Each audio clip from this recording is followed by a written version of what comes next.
വില്ലും വായുവും ചേർന്ന വൈഷ്ണവ ചൈതന്യം കുടിയിരുത്തിയ ഗുരുവായൂരിലെ ഗന്ധർവൻ, പുന്നത്തൂർ കോട്ടയിലെ സുന്ദര കില്ലാടി,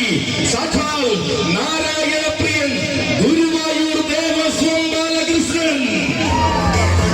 നാട്ടാന മലയാളത്തിന്റെ മടിത്തട്ടിൽ പിറവികൊണ്ട് നാടനഴകിന്റെ പെരുമകൾ അലങ്കാരമാക്കിയവൻ, 1.5 വയസ്സെന്ന ബാല്യത്തിൽ പുന്നത്തൂർ കോട്ടയിൽ വന്നെത്തി പൂരങ്ങളുടെ വാഗ്ദാനമായി നിന്നവൻ, വെള്ളയും കരിമ്പടവും വിരിച്ച് നാക്കിലയുടെ പ്രസാദം ചൂടിച്ച് മേൽശാന്തി സ്വീകരിച്ച സൗന്ദര്യം,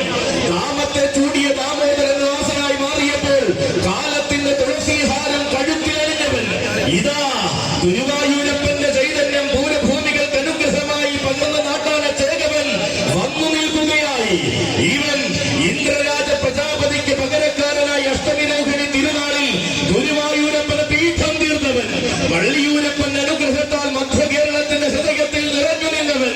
മനസ്സ് നിറയ്ക്കുന്ന സൗന്ദര്യമോടെ സുരപുരാധീശ്വരന്മാരുടെ നിറംപേറ്റി നിന്നവൻ, കടകപൂരത്തിന്റെ നായകനായി പൂരനഗരിയിൽ താരപ്രഭ പതിപ്പിച്ചവൻ, അതേ പാദമുദ്രകൾ ചരിത്രമാകുമ്പോൾ പവിത്രമായ സൗന്ദര്യവും കൂടി അവതരിക്കുകയാണ് ബാലകൃഷ്ണൻ. ഇന്നിന്റെ സായന്ത്രത്തിൽ പുലിയന്നൂർ ദേവരുടെ നിറംപേറ്റി നിൽക്കുവാൻ വന്ന അഴകിന്റെ ബാലകൃഷ്ണൻ, ആനപ്രേമി സംഘം പുലിയന്നൂരിന് ആഘോഷത്തിന്റെ നിറവ് സമ്മാനിക്കുന്ന ബാലകൃഷ്ണൻ, ഇതാ ആനപ്രേമി സംഘത്തിന്റെ നാമത്തിൽ വന്നു ചേരുന്നു.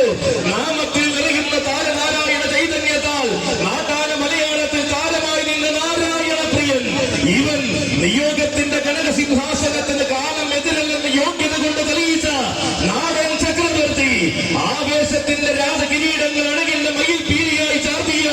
ഗുരുവായൂരപ്പന്റെ ആരോമൽ പുത്രൻ, താരമൂല്യങ്ങൾ കൊണ്ട് രാജകിരീടവും ചൂടിയ